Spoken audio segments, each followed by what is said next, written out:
ഷൈനിയും മക്കളും ചെന്നിരുന്നുവെങ്കിൽ വാഴമുട്ടൻ സംരക്ഷിക്കുമായിരുന്നു എന്ന്. വാഴമുട്ടനെ ഓർമ്മയില്ലേ? നമ്മുടെ കീറിപ്പൊളിച്ച് കോലാഹല കച്ചേരി നടത്തുന്ന ആ വാഴമുട്ടന്റെ പൈശാചിക കേന്ദ്രത്തിനടുത്തുള്ള ആളുകൾ പറയുന്നത് ഇപ്പോൾ കപ്പയൊന്നും പഴയതുപോലെ പന്നിയേലി കുത്തിമറിച്ച് കളയുന്നില്ല എന്നാണ്. കാരണം ഇവന്റെ പൈശാചിക കേന്ദ്രത്തിന് 10 കിലോമീറ്റർ ചുറ്റളവിൽ ഒരൊറ്റ പന്നിയേലി പോലും പേടിച്ചിട്ട് വരില്ലത്രേ.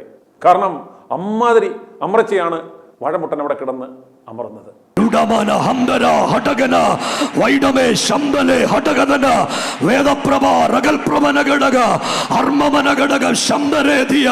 യേശുവിന്റെ അധികാരമുള്ള നാമത്തിൽ ഈ രാവിലെ ആരാധനയുടെ നടുവിൽ നിങ്ങളുടെ ദൈവത്തിന്റെ രാജ്യത്തിന് വേണ്ടി നിൽക്കാമോ? അൽമമനഘടക ഈ ബ്രദറിനെ പിടിച്ചോ കേട്ടോ. തന്റെ മേലൊരു ശക്തി ഇറങ്ങി വരുന്നുണ്ട്.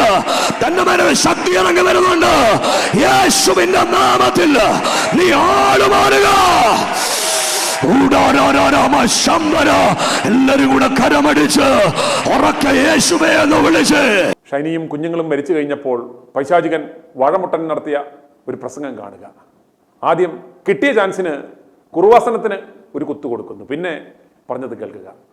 നഴ്സും കഴിഞ്ഞ ഭാര്യയെ ജോലിക്ക് വിടാതെ അവരെ എടുത്തിട്ട് തല്ലി അവസാനം വിവാഹമോചനത്തിന് കേസ് വരെ അവർ ഫയൽ ചെയ്ത മുതലാണെന്ന് ഓർക്കണം. അദ്ദേഹമാണ് ഈ പറയുന്നതെന്ന് ഓർക്കണം. ബിനുവിനെ കുറിച്ച് ഭാര്യ പുറത്തുവിട്ട ഓഡിയോ ക്ലിപ്പുകൾ പുറത്തുവിട്ടാൽ പ്ലാച്ചറെ നിന്റെ പരിപാടി തീരും. അവര് കൃപാസന മാതാവിന്റെ ഏറ്റവും അടുത്ത ഭക്തയാണ്. അന്ന് രാത്രി ആ വെളുപ്പിനെ ഒരു തയ്യാറെടുപ്പ് നടത്തി.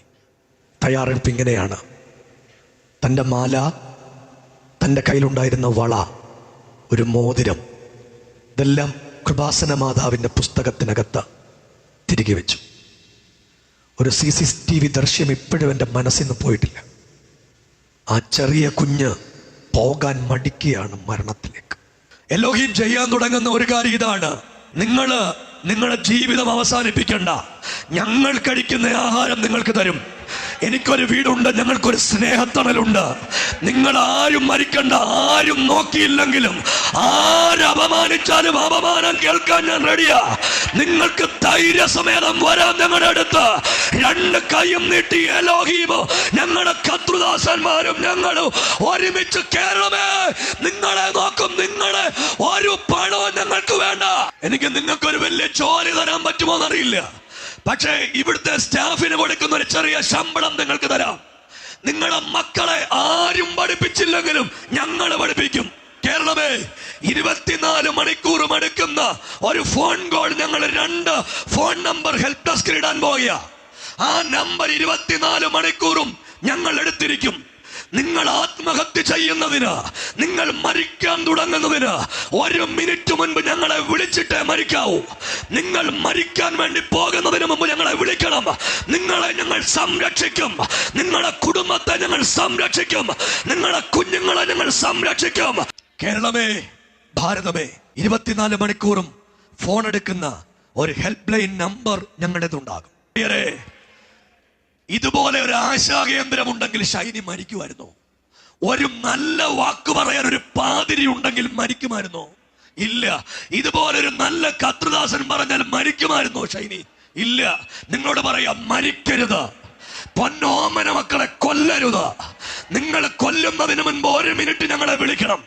ഞങ്ങളുടെ ഏതെങ്കിലും ഒരു നമ്പർ ഞങ്ങൾ എടുത്തിരിക്കും. ഞങ്ങൾ സംസാരിച്ചിരിക്കും. ഞങ്ങൾക്ക് ചെയ്യാൻ പറ്റുന്ന കാര്യങ്ങൾ ചെയ്തിരിക്കും. വാഴമുട്ടന്റെ പൈശാചിക കേന്ദ്രത്തിലെ നിത്യസന്ദർശകയായിരുന്ന ഭർത്താവുമായി പിണങ്ങിക്കഴിഞ്ഞ കുളനടയിലുള്ള ഒരു യുവതിയുടെ വീട്ടിൽ പാതിരാത്രി കയറിയപ്പോൾ വാഴമുട്ടനെ നാട്ടുകാർ വീട് പൂട്ടിയിട്ട് പോലീസിനെ വിളിച്ചത് ഞങ്ങൾ നേരത്തെ വാർത്തയായി നൽകിയിരുന്നു.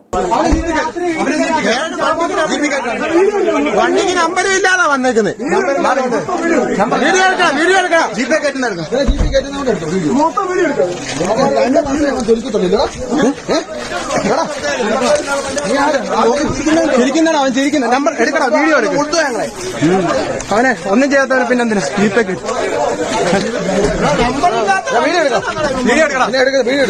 ബിനു വാഴമുട്ടം. ഇവനാ ബിനു വാഴമുട്ടം. 2 മാസം തോൽപ്പിക്കാൻ വന്നേക്കുന്നു. വിനു വാഴമുട്ട പെണ്ണ് പിടിക്കാൻ നടക്കുന്നതാ, പാതിരാത്രി പെണ്ണ് പിടിക്കാൻ നടക്കുന്നതാ.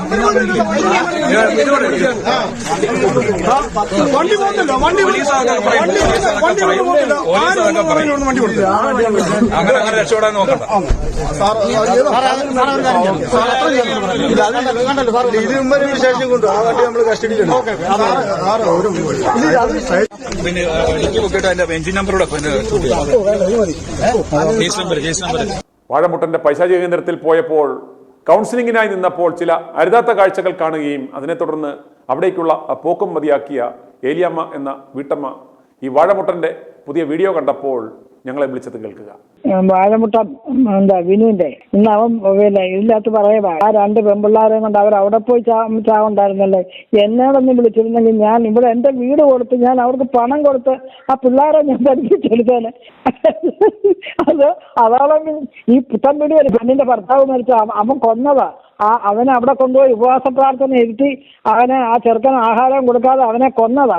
എന്നിട്ട് ഇവിടെ വന്നേച്ച് ഞാൻ നിങ്ങൾക്ക് 14 ലക്ഷം രൂപ കടമുള്ള ഞാൻ വീടിയേക്കാം, അതിനൊന്നും നിങ്ങൾ വിഷമിക്കണ്ട. ഈ ചെറുക്കനെ അടക്കം കഴിഞ്ഞു, എല്ലാം കഴിഞ്ഞ് ഒരാഴ്ച കഴിഞ്ഞപ്പോൾ മുതൽ അവൻ അവിടെ കിടപ്പായി. ആ ചെറുക്കൻ്റെ അമ്മ ചോദിച്ചു, നിങ്ങളിങ്ങനെ വന്ന് കിടന്നാലേ നാട്ടുകാരെന്താ പറയുമെന്ന് ചോദിച്ചു. അവിടെ തള്ളയെ വിളിച്ചേച്ച് പറഞ്ഞ് ഇവിടെ കൊണ്ട് പൊക്കോളാൻ പറഞ്ഞു. അങ്ങനെ അവിടെ അമ്മ വന്ന് ആ പെണ്ണുപിള്ളയും പിള്ളേരെ 2 കൊണ്ട് അവിടെ കൊണ്ടുപോയി താമസിപ്പിക്കുക. ഇപ്പം പറയുന്നു, അയ്യോ അവരവിടെ പോയി ട്രെയിനിന്റെ ചാവുണ്ടായിരുന്നില്ല, ഞാനുണ്ടായിരുന്നില്ല, എന്റെ പാമ്പരൊന്നും കൊടുക്കാറുന്നില്ല, എന്റെ തമ്മിൽ കൊടുക്കാൻ ഞാൻ അവരെ സംരക്ഷിച്ചാണ് എന്റെ വീടും കൊടുത്ത് പിള്ളേരെ ഞാൻ വളർത്തുകയൊക്കെ ചെയ്യണം. സ്വന്തം കാര്യം നോക്കടാ പന്നി. കാരണം എന്താന്ന് വെച്ചാല് ഈ പുത്തൻപീടിയിലെ പെണ്ണിനെ കണ്ടാൽ അവിടെ അവന്റെ ഭാര്യയെ പോലെ തന്നെ ഇരിക്കും. അവിടെ കഴുത്തേലെ ഊരിപ്പിച്ച് എല്ലാം മേടിച്ച് നീ ഇനി പോരാ, നിന്നെ ഞാൻ സംരക്ഷിച്ചോളാം, നിങ്ങളുടെ 14 ലക്ഷം രൂപ ഞാൻ കടം വീടിത്തരാം. ഞങ്ങൾ കേട്ടോണ്ടിരിക്കുന്നതാ. 14 ലക്ഷം രൂപ കടം വീടിത്തരാം, ഇതിനുള്ള സകല ക്രമീകരണങ്ങൾ ഞങ്ങൾ ചെയ്തോളാം എന്ന് പറഞ്ഞേച്ചാൽ അവസാനം ആ പെണ്ണ് അവിടെ ചെന്ന് തുടങ്ങിയപ്പോൾ മുതലേ അവനെ ഇവിടെ വന്ന് കിടക്കാൻ തുടങ്ങി. ഇവിടെ കിടക്കാൻ തുടങ്ങിയപ്പോൾ ചത്ത ചെറുക്കൻ്റെ അമ്മ പറഞ്ഞു, ഇങ്ങനെ ഇവിടെ വന്ന് കിടക്കരുത്, എന്നാൽ അവൾ വിധവയായി, ഇനി നാട്ടുകാരെ കൊണ്ട് പറയിപ്പിക്കണം, ഇവിടെ വന്ന് കിടക്കണ്ടെന്ന് പറഞ്ഞാൽ മുതലേ ഒഴിഞ്ഞു. അന്നേരം ഇവിടെ അമ്മയെ വിളിച്ചേച്ച് പറഞ്ഞു ഇവിടെയും പിള്ളേരെ കൊണ്ടുപോയി അങ്ങ് കൊണ്ടുപോയിക്കോളാൻ, ഇവിടെ നിർത്തണ്ടാന്ന്. അവനെ ഇപ്പൊ പറയുന്നയോ കരഞ്ഞോണ്ട് പറയുന്നു. എന്നാൽ നീ നമ്മൾ 5 പേരെ പിന്നെ ചുറ്റി കൊണ്ട് അടിച്ചു വന്നല്ലോ, അവനെ എന്താ താമസിപ്പിക്കാത്ത? അവനെ വിളിച്ച് താമസിപ്പിക്കരുത്, നിങ്ങളെ താമസിപ്പിക്കാൻ നടക്കുവോ? ഞാൻ പറയുവാ, ഈ അവർ പോയി ചാവുണ്ടായിരുന്നു, എന്നോടൊരു വാക്ക് പറഞ്ഞില്ല, ഞാൻ അവരെ വീടും കൊടുത്ത് പിള്ളേരെ ഞാൻ സംരക്ഷിച്ചേനെ. അവന്റെ സ്വന്തം ഭാര്യ കാണാൻ സമയമില്ല. ഇനി വല്ലയിടത്തും കിടക്കുന്ന വെടിനെ കൊണ്ട് താമസിപ്പിക്കാനിരിക്കുക. ആ കൊച്ച് അടുത്ത് 2ാമത്തെ കൊച്ചിൻ പുറമോട്ട് വലിച്ചാൽ ഞാൻ മരിക്കത്തില്ലെന്ന് പറഞ്ഞുകൊണ്ട് പറഞ്ഞു തള്ള പിടിച്ചു കയറ്റി 3 പേരുടെ ഒന്നിച്ചാവുമായിരുന്നു. അവരുടെ അപ്പന്റെ വീട്ടിലും സമാധാനമില്ല, ഭർത്താവിന്റെ വീട്ടിലും സമാധാനമില്ല. അവള് പിന്നെ എങ്ങനെ വേണം? കടവായി. പിന്നെ അവൾ എന്ത് ചെയ്യണം? അവളെ ജോലിക്കും വിടത്തില്ല. അവളെ ഈ ഭർത്താവിന്റെ ഏട്ടനെടുത്തുണ്ട്, അവൻ ജോലിക്കും വിടത്തില്ല. ഒരു വിഷമത അനുഭവിച്ച പെണ്ണ അവള്. ഇതിനായിട്ട് നടക്കുക കുറെ പെണ്ണുങ്ങൾ അവിടെ താമസിപ്പിക്കുന്നുണ്ട്. താമസിച്ച് അവരെ കൊണ്ട് പിന്നെ ഉപവാസം എടുപ്പിച്ച് ഭക്ഷണവും കൊടുത്ത് കുളിയും കഴിഞ്ഞതിന് ശേഷം പിറ്റേ ദിവസം ആരാധനാലയത്തിൽ വരണം. അവന്റെ വീട്ടിൽ തന്നെ 3-4-5-6 പെണ്ണുങ്ങൾ. അപ്പൊ എന്നോട് ചോദിച്ചു, ഞാൻ പറഞ്ഞു ഞാനില്ലെന്ന് പറഞ്ഞു.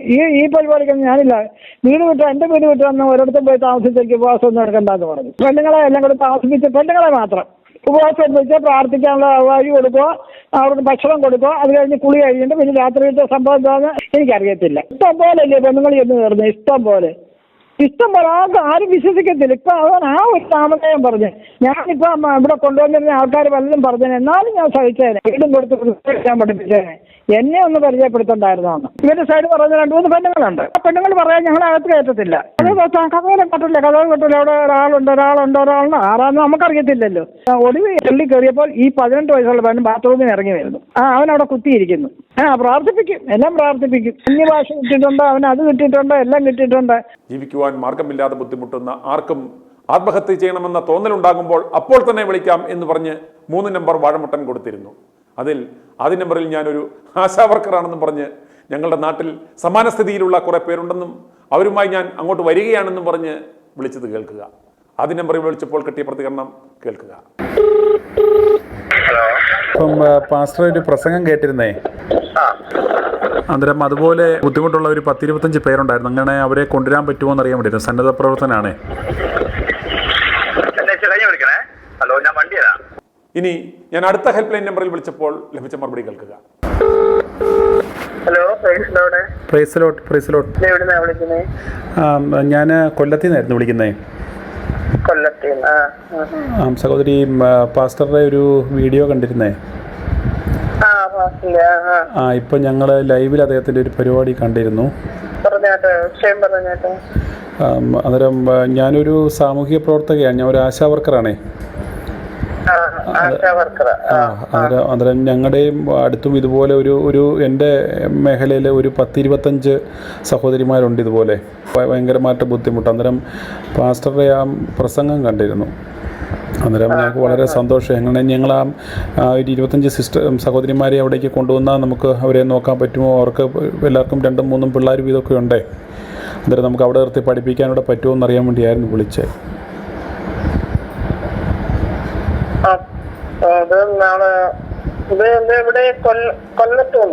കൊല്ലം തങ്കശ്ശേരി. ഞാനൊന്ന് എഴുതിയിട്ട് ഞാൻ ചോദിച്ചു, പാസ്റ്ററോട് ചോദിക്കണം. അല്ല, പാസ്റ്റർ പറഞ്ഞല്ലോ, ഞങ്ങൾ നാളെ അങ്ങ് ഒരു വണ്ടി വിളിച്ചേ ഇവിടുന്ന് ഞങ്ങളുടെ ആരെങ്കിലും എല്ലാവരോടും ഒക്കെ സഹായിച്ച് ഞങ്ങളൊരു 10-25 പേരും അവരുടെ പിള്ളേരും ഒക്കെ ഉള്ളൂ. അന്നേരം നമുക്കത് ബുദ്ധിമുട്ടാവുമോ വന്നാലും? അത് ഞാൻ 25 പേരുണ്ടോ? 24 പിള്ളേരെല്ലാം കൂടെ ഒരു ചിലർക്ക് 2 പേരുണ്ട്, ചിലർക്ക് 3 കുട്ടികൾ, പല സ്റ്റേജിലുള്ള കുട്ടികളാണ്. അന്നേരം തീരെ മാർഗമില്ലാതെ ജീവിതം തന്നെ മടുത്ത് നിൽക്കുന്ന ആളുകളാണ്. അന്നേരം പാസ്റ്റർ പറഞ്ഞല്ലോ ഒന്നും പേടിക്കണ്ടെങ്കിൽ പോരാൻ പറഞ്ഞല്ലോ. ഞാൻ അന്നേരം അവരോട് പറഞ്ഞു, ഞാൻ അവർക്കെല്ലാം പാസ്റ്ററുടെ ആ വീഡിയോ ഇട്ട് കൊടുത്തു.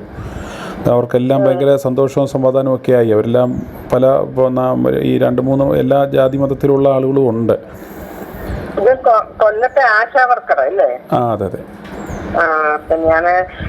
ഞാൻ വേറൊരാളെ വിളിച്ചിട്ട് ഞാൻ ഒന്ന് ചോദിക്കട്ടെ. ആണോ? അന്നേരം അവരെല്ലാം കൂടെ വരാൻ റെഡിയായി നിൽക്കാം. അന്നേരം ഞങ്ങൾ ഓർത്ത് നാളെ രാവിലെ അങ്ങ് വന്നാലേ ഒരുമായിട്ടങ്ങ് വന്നാൽ. ഞാൻ വിളിച്ച് വേറൊരാളോട് ചോദിച്ചിട്ടേ എനിക്കത് പറയാൻ പറ്റത്തുള്ളൂ. ആണോ? അങ്ങനെ ഒരു പെട്ടെന്ന് ഒരു 10 മിനിറ്റുള്ളിൽ ഒന്ന് പറയാൻ പറ്റുമോ സിസ്റ്റർക്ക്?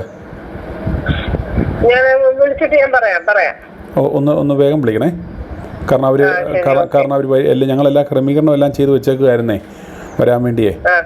അന്നേരം കുറേ പേരെല്ലാം ഇന്ന് ഉച്ച കഴിഞ്ഞ് എൻ്റെ വീട്ടിലോട്ട് വന്നു നിന്നിട്ട് ഇവിടുന്ന് എല്ലാവരും കൂടെ പോകാമെന്ന് ഓർത്ത് ഞങ്ങളെല്ലാം കൂടെ വരാമെന്ന് ഓർത്ത് ആ പ്ലാൻ ചെയ്ത് നിൽക്കുന്നത്. ഞാൻ ഒരാളിനെ വിളിച്ചിട്ട് ഞാൻ ചോദിക്കട്ടെ, എനിക്ക് അങ്ങനെ പറയാൻ പറ്റത്തില്ല. പക്ഷേ ഒരു പാസ്റ്റർ പറഞ്ഞല്ലേ, കുഴപ്പമില്ലായിരിക്കുമല്ലോ.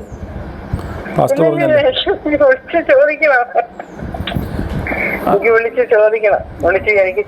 പക്ഷെ കുഴപ്പമില്ലാന്നാ പറഞ്ഞു. അന്നേരം അതുകൊണ്ട് സഹോദരി ഞാൻ ആളിനെ വിളിച്ചിട്ട് ചോദിച്ചിട്ട് എന്ത് പറയുന്നത്. ഞാൻ പാസ്റ്ററല്ല, വേറൊരാളിനെ ഞാൻ വിളിക്കാൻ പോന്നേ. ഒന്ന് വിളിച്ചിട്ട് എന്നെ പെട്ടെന്ന് വിളിക്കണേ, അല്ലെ അവരെല്ലാം വന്നു കഴിഞ്ഞാൽ പിന്നെ എനിക്ക് അവരെ തിരിച്ചു വിടാൻ പറ്റത്തില്ല. അതുകൊണ്ടാ. അത് ശരിയാ. എനിക്ക് ഇപ്പൊ ഇച്ചിരി കഴിയട്ടെ ശകലം. ഒന്ന് പെട്ടെന്ന് വിളിക്കണേ, കാരണം അവർ വന്നാലല്ലേ, അല്ലെ എനിക്ക് അവരെ വിളിച്ച് പെട്ടെന്ന് പറയണം എനിക്ക് വരണ്ടാന്ന്. കാരണം അതാ പറഞ്ഞേ, ഇന്ന് ഇപ്പൊ കൊണ്ടുവരണോ വേണ്ടെന്ന് മാത്രം ഒന്ന് പറഞ്ഞാൽ മതി. അല്ലേല് ഇവരെന്റെ വീട്ടിൽ വന്നു കഴിഞ്ഞാൽ പിന്നെ അറിയാമല്ലോ. പെട്ടെന്ന് വിളി. Okay sir. ഓക്കെ. അല്പസമയം കഴിഞ്ഞപ്പോൾ തന്നെ ഇവരെന്നെ തിരിച്ചു വിളിച്ചു. Hello, praise Lord sister. ഇപ്പം വിളിച്ച ആളല്ലേ ഇത്? അതെ അതെ. കൊല്ലത്തുനിന്ന്? അതെ അതെ, തങ്കശ്ശേരി. കൊല്ലത്ത് തങ്കശ്ശേരി. അവിടെ എത്ര പേരുണ്ടെന്നു പറഞ്ഞേ? എനിക്ക് 24 പേരും പിന്നെ പിള്ളേര് കുട്ടികള് ചിലരുടെ കൂടെ ഉള്ള 2-3 കുട്ടികളുള്ളതിൽ ചിലപ്പോൾ പലരുടെയും കൂടെ 1 അല്ലെ 2 പേരെ കാണത്തുള്ളൂ. അപ്പൊ 24 കുടുംബത്തിൽ നിന്ന് 2 പിള്ളേർ വെച്ച് കൂട്ടാനോ? ഒരു ആവറേജ് 2 പേര് കൂട്ടിക്കോ. അതെ, ഇത്ര ഇങ്ങനെ എന്നോട് എഴുതി വെക്കാൻ പറഞ്ഞു. ഞങ്ങൾ ചോദിച്ചിട്ട് വേണം ഞങ്ങൾക്ക് ചെയ്യാനെ കൊണ്ട്. ഇപ്പൊ ഈ ബുദ്ധിമുട്ടായിട്ട് അല്ലെ ഒരു ആത്മഹത്യാവൊക്കെ നിൽക്കുന്ന അല്ലെ ഒരു ബുദ്ധിമുട്ടായിട്ട് നിൽക്കുന്നവർക്കേ നമുക്ക് അവരോട് ഇങ്ങനെ പറയാൻ പറ്റുമോ? നമുക്കൊരു ഞാൻ അവർക്കൊരു പ്രതീക്ഷയെല്ലാം കൊടുത്തു. ഞങ്ങൾ എല്ലാ പ്രേയറും ഞങ്ങൾ കേൾക്കുന്നതാണ്. ഞങ്ങൾ ഇവർക്കെല്ലാം ഇട്ട് കൊടുത്തു. മനസ്സിലായി. മേളത്തെ ഫ്ലോർ പണിതോണ്ടിരിക്കുക. അവിടെ ഈ സാധനങ്ങളൊന്നും വാങ്ങിച്ചിട്ടില്ല. കട്ടിയും കിടക്കകളും ഒന്നും വാങ്ങിക്കില്ല. വാങ്ങിക്കണം എന്ന് പറയുന്നേ അതിനുള്ള സാമ്പത്തികമായില്ലെങ്കിൽ ഇപ്പൊ കുറച്ച് ഇത് ചെയ്യാനുണ്ട് അതിനകത്ത് ഒത്തിരി. ഓ, അന്നേരം കട്ടിലും മറ്റു വന്നാലും പ്രശ്നങ്ങളൊക്കെ ആകുമായിരിക്കും അല്ലേ? കട്ടിലൊന്നും കിടക്കാനുള്ള സംവിധാനങ്ങളൊന്നും ആയി കാണത്തില്ല. കിടക്കാൻ കട്ടിലും തലേണ ഇതൊന്നും ആയിട്ടില്ല വാങ്ങിക്കണം. ഇതെല്ലാം ഞങ്ങൾ ഓർത്തതെല്ലാം സെറ്റായിരിക്കും, അന്നേരം അതുകൊണ്ടായിരിക്കും അങ്ങനെ പറഞ്ഞെന്ന് ഓർത്താ. എല്ലാം പണിത് കഴിഞ്ഞതേ ഉള്ളൂ. പിന്നീട് എല്ലാം സാധനം എല്ലാം മേടിക്കണം ഇനി. കാരണം ഇത് കണ്ടപ്പോൾ നമ്മൾ പ്രതീക്ഷിച്ചും പോയി, ഇത് പെട്ടെന്ന് വന്നാൽ നമുക്കൊരു സഹായം കിട്ടുമെന്ന് ഓർത്താ. കാരണം പാസ്റ്റർ അതുപോലെ കരഞ്ഞൊക്കെ പറയുന്നത് കേട്ടപ്പോഴേ അത് ഫസ്റ്റ് പറയുന്നുണ്ട്. പിന്നെ ഈ സാധനം എല്ലാം കഴിഞ്ഞിട്ട് കുറച്ചുപേരെ അവിടെ എടുക്കണമെന്ന് പറഞ്ഞിരിക്കുക. അടുത്ത 30 പേരോട് എടുക്കുമ്പോ അതിന് സ്റ്റാഫും ഒക്കെ വേണ്ടേ, ഇവരെ നോക്കാൻ ആൾക്കാർ വേണ്ടേ? ഇത് ചുമ്മാ അവിടെ ഇട്ടിരുന്ന അവർക്ക് ഭക്ഷണമൊക്കെ കൊടുക്കണ്ടായോ? അപ്പൊ അതിനുള്ള ആൾക്കാരൊക്കെ ഒന്നും ആയില്ലെന്ന് എനിക്ക് തോന്നുന്നു. കറക്റ്റ് അറിയിച്ചില്ല.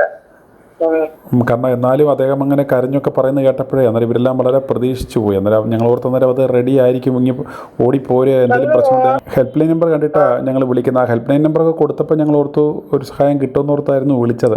അന്നേരം ഞങ്ങൾ നാളെ ഞങ്ങളോട് അങ്ങനെ പറഞ്ഞു, ഞങ്ങൾക്ക് ഇതുപോലെ അവിടെ വരുന്ന ഒരു പാസ്റ്റർ ഞങ്ങളോട് കണ്ടപ്പോഴും പറഞ്ഞു വേറെ ഒന്നും പേടിക്കാനില്ല. സത്യം പറഞ്ഞാൽ പുള്ളി പറഞ്ഞിട്ടാണ് ഞാനും ഇത് ഇത്രയും ക്രമീകരണം ചെയ്തത്. അപ്പോൾ ഒന്ന് ആരാധനയ്ക്ക് കൂടെ കൂടാൻ പറ്റാവുന്ന രീതിയിൽ രാവിലെ ഇവരും എല്ലാവരുമായിട്ട് അങ്ങനെ വണ്ടി വിളിച്ചങ്ങ് വന്നാൽ മതി എന്നാണ് പറഞ്ഞത്.